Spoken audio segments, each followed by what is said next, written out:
Welcome to Crisis in Perception, where we examine the systems shaping our world, one book at a time. So, what if you could change the past? I mean, really change it? That is the monster question at the heart of Stephen King's epic novel 11/22/63. Now, on the surface, this book is a lot of things. It's a nail-biting thriller, it's a beautiful love story, and an incredible work of historical fiction. But underneath all that, it's a massive thought experiment. And it all boils down to this one deceptively simple question that we've all probably asked ourselves. If you could go back and fix one big thing, one pivotal moment, should you? And maybe more to the point, could you? But here's how we're going to look at it. Not just as a great story, but as something more. We're going to treat this book as a unique stress test on the system we call history. King is basically using time travel to poke and prod the past just to see how it reacts. And when you think about it that way, it totally reframes everything, doesn't it? Time travel stops being this magical fantasy thing and becomes, well, an analytical tool. It's a way to run an experiment on a system that, is otherwise impossible to see from the outside. So, how does it all kick off? Well, you've got this totally ordinary guy, an English teacher named Jake Epping, and he finds out that in the back of a local diner, there's a closet that's actually a portal. A rabbit hole that always takes you to the exact same day in 1958. And get this, no matter how long you stay in the past, days, weeks, years, only 2 minutes pass back here in the present. And the mission he gets handed? Whoa, it is huge. He has to go back, live in the past for 5 years, figure out who's behind the plot to kill President Kennedy, and stop it. The goal is to fix one of the biggest traumas in American history. But the second Jake starts trying to actually change things, he slams headfirst into a fundamental law of this system, and it's a big one. The past is obdurate. That's the core rule King sets up.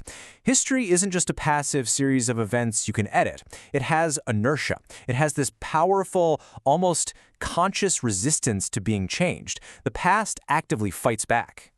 And this pushback, it's not random, it's proportional. When Jake tries to make some small, tiny change, he hits little roadblocks. He gets sick, his car won't start.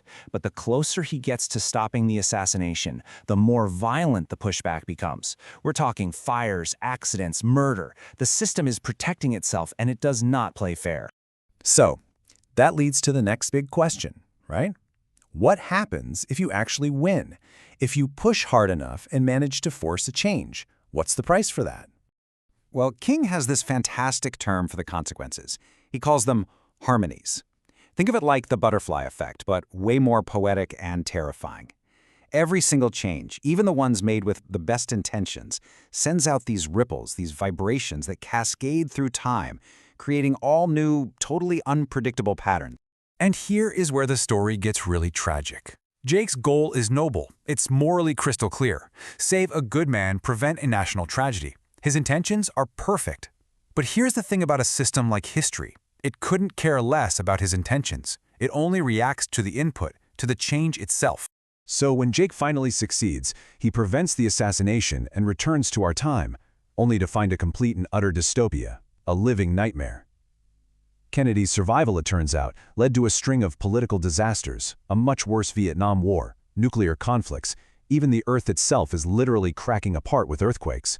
He didn't fix the world, he broke it.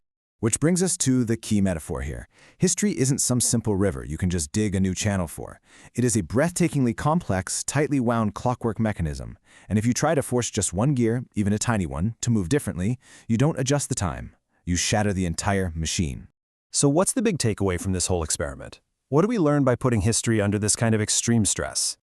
Well, 11/22/63 makes this powerful case that our past isn't just a simple line of dominoes. It's more like a spider's web, incredibly resilient when you poke it, but also terrifyingly fragile. It reminds us that our actions are never isolated. They're all inputs into a system that is way, way bigger and more unpredictable than any one of us can fully comprehend. And that leaves us with one last big question to chew on. If the past is this incredibly stubborn system that fights tooth and nail to stay the same, what does that tell us about our power to shape the future, right here, right now? Are we all just dancing to a tune that's already been written? Or can we, if we're careful enough, maybe learn to change the music? For the full long-form deep dive into this book and its ideas, follow the link in the description. If you enjoy this kind of systems-level analysis, please like, subscribe, and comment with books or topics you'd like us to explore next.